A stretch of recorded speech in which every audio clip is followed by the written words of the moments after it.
played them the other day and brought them over to overtime. But the Denver Nuggets, Oh yeah. they Yeah. look a Yeah. little rocky. They're struggling Yeah. to. Well, they're losing some easy games. Well, you know what? Easy based on what you expect these teams to do from the beginning of the season because you never expect Brooklyn to be playing how they're playing right now and Dennis Schroeder to be playing how he's playing. But Yeah. Denver is dropping some games and they're struggling to win games that you think that would be an easy win, right? Like if it wasn't for, that last minute Jamal Murray layup, you're not seeing overtime and you're not, playing championship basketball to win that game in overtime in Toronto, right? So Facts. what's going on with them, man? Like if because right now when I look at the top of the West, I think OKC, I think T Wolves, right? Even sliding Lakers, or like I think nowadays Yeah. the Lakers could beat Denver Nuggets, right? I wouldn't go that far. I wouldn't go that far yet. I wouldn't go that far yet. I would go that because it's the Yeah, same yeah, it's roster. early. It's It's the early. same roster. It's early. So It's we'll early. see. We'll see if JJ Redick kind of figures something out there. But Yeah. rosters going off pretty much against each other. Their their only benefit is that Westbrook is on the other team now. So like, so Is he a poison at this point? Is he like does he mess up offense? Because I see how they're playing him. I was watching that Brooklyn game, and they're not even playing him with Jamal and the Joker. So it's like, okay, you're just you're just some offense off the bench kind of play. So I mean, you're not really paying him much. So I guess that's kind of all you could really want from him. But true, true. outside of Jamal and MPJ, and I feel like the league is kind of figuring out Jamal as well Yeah, because you get like playoff time, when it's semifinals and there's only four teams left, the other 26 teams are sitting at home watching how you're getting covered and how you're getting dealt with. And like yeah, that's what I'm saying. Like your window is kind of small to be really successful, and you have to keep it evolutionary, or else it will close on you. yeah, If it's not the players or if it's the refs, one of those are gonna close on you. It happened to James Harden. Steph Curry always, says I got to figure out new shots for the new season because they figured out the old ones. true. So, what does Denver do from this point? If they're kind of hovering in the middle of the West and they get knocked out first round, second round, had no chance at a crack at the ring, what do they do? Do they? I mean, you keep Jokic for sure, but I Yeah, mean, no, do you shop untouchable. Jamal? Do you shop? Ooh, yeah. Okay, so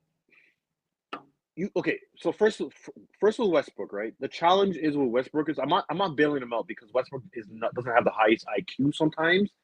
You know what I'm trying to say? No disrespect, but he needs to be surrounded by offensive talent. You know, if that makes sense, right? The Denver Nuggets out of their starting five is not much anything, bro. They have a great starting five, but outside of the Yeah, starting five, there's not much. Westbrook is their best player coming off the bench, which I don't know if that's a good thing or a bad thing. You know what I'm trying to say? So yeah, yeah. That's they got kind to of figure out spooky. that. Yeah, you know what I'm trying to say? Like, so they got to figure out that bench situation. Now, how do we make the bench a little bit longer to maybe 8, 9 guys? You got to trade one of these guys. Now, who are you going to get the most value from now? Is it Jamal Murray? Because like you said, has he been figured out? He's not playing to that 2023 NBA championship basketball like he did then. Sorry, now sorry. So do you trade him? Do you trade MPJ? Does Aaron Gordon have value? Like you have to get the bench better because that's why they're struggling right now. And I said this back maybe our last recording. I was like, what are the Denver Nuggets going to do about their bench? Like getting what? Your point guard in Jamal Moore because he's not a bad player. Like he's still good. It's just that maybe he's gonna have some tough nights. I don't know. You kind of got to trade some picks for some players at this point because you kind of want to keep your team because Aaron Gordon is I don't know how valuable he is without Jokic, to be Mm, honest. You know what that's I mean? true. And I think a lot of teams kind of know that. He wasn't a dud in Orlando, but like he's kind of very efficient here with Jokic.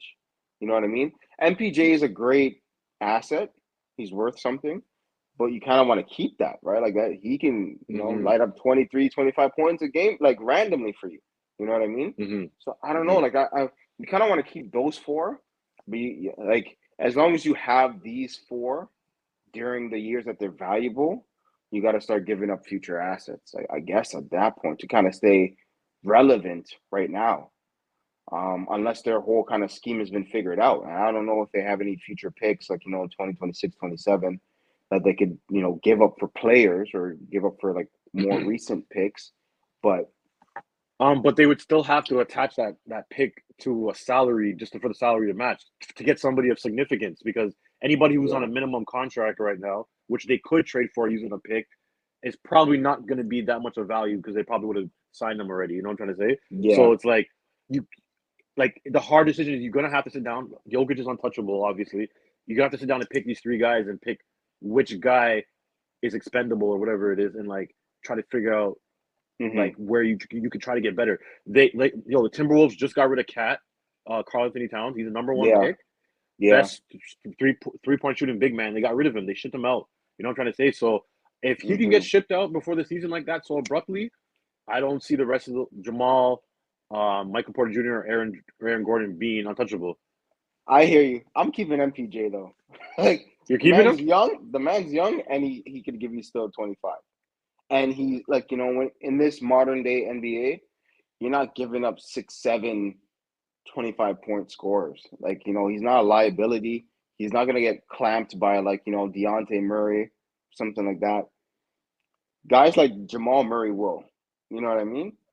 Like that's Mm. why Dame has some rough nights. Dame have some rough nights. Like watch the Bucks play. Like if you had Deontay, he's hurt, right? And he's on the Pelicans now, anyways. But watch Dame Yeah. play against like a Deontay Murray. Watch him play against like a Rudy Gay. They get shut down.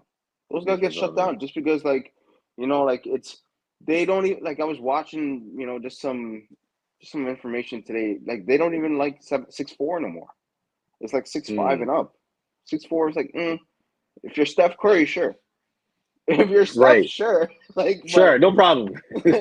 6'3", 6'2", 6'4", it's not cutting it. Like, look at the Hornets. Like a tall point guard is the best thing you could have. I'm not a.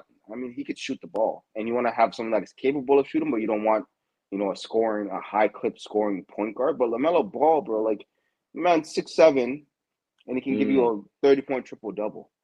Like that's the type of point guard you need because he's not gonna. He could do that every night. You know what I mean? Facts. Doesn't matter who That's what he's I'm gonna saying. play, right? Facts. I Effortless. find Yeah. that like some of these other players, like I feel like a Dame, like his averages are high because those nights he can get like 40 or 50, he goes and gets 50 or 60 because he knows those nights where he's gonna clap and 2 for 17 and 18 points and he shot 10 free throws. Those nights are gonna come when you're playing those long guards. You know what I mean? So yeah, you ship out Murray, bro. Ship out Jamal Murray. I'm keeping MPJ and I'm keeping Jokic for sure. If you're still consider like how like the body types of players that you have to have, like when you're playing against a Boston, like you know what I mean. There's no shortness on that team besides Drew Holiday, and he's a dog.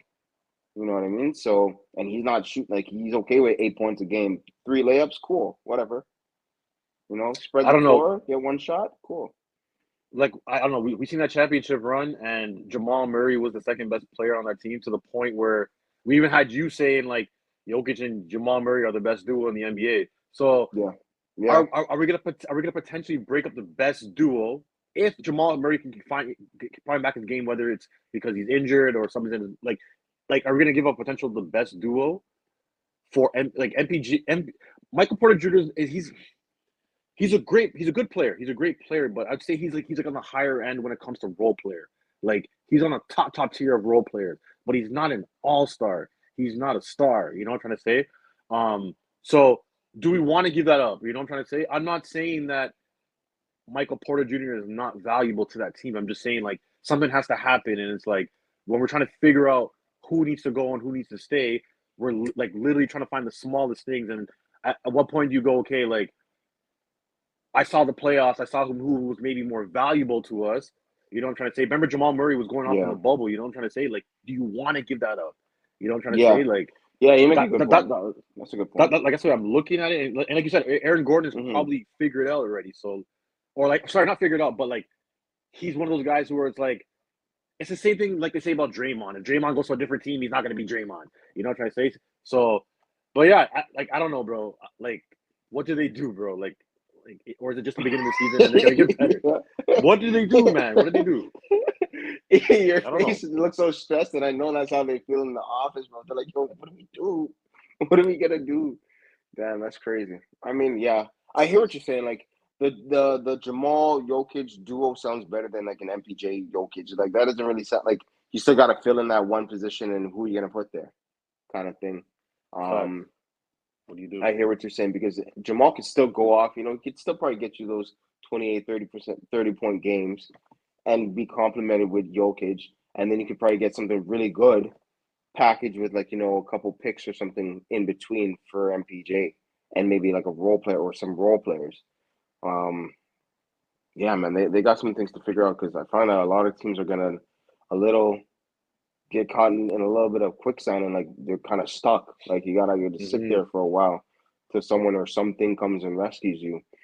Um, Do you think? yeah. Do you think the Nuggets should play out the year, see how the playoffs go with the same roster, or maybe press the panic button around All Star break if like they're they're 500 right now? Like let's say they're flirting around 500 or just above it. Like, do you think they should like? Well, yeah, I think they need to um go into the playoffs and after the All-Star break knowing that they got to make some changes because this team won't last in the playoffs. Like they should know that this is a waste of time if they decide to do that. If maybe there's a better deal, next summer than this summer, they don't want to be too, hasty, fine. But anytime like they need to figure out something either to give themselves a fighting chance this year. And if they know that they're going to just throw in the towel this year, they got to make some Hmm. good decisions in the summer, kind of thing. So yeah, if they kind of got to make that decision soon, if they're going to just not be hasty and just play hard for the year because without I mean, like you don't need the deepest bench in playoffs, but you're not going to really be able to depend on Russell Westbrook in the playoffs. You know what I Oof, mean? oof, It's kind of rough, but I oof. mean, like, you know what I mean? Like, if those are the 5, 6 guys that you're gonna go to the playoffs with, like, you're gonna be a first or second round knockout. You're lucky if you make it to the semis, kind of thing.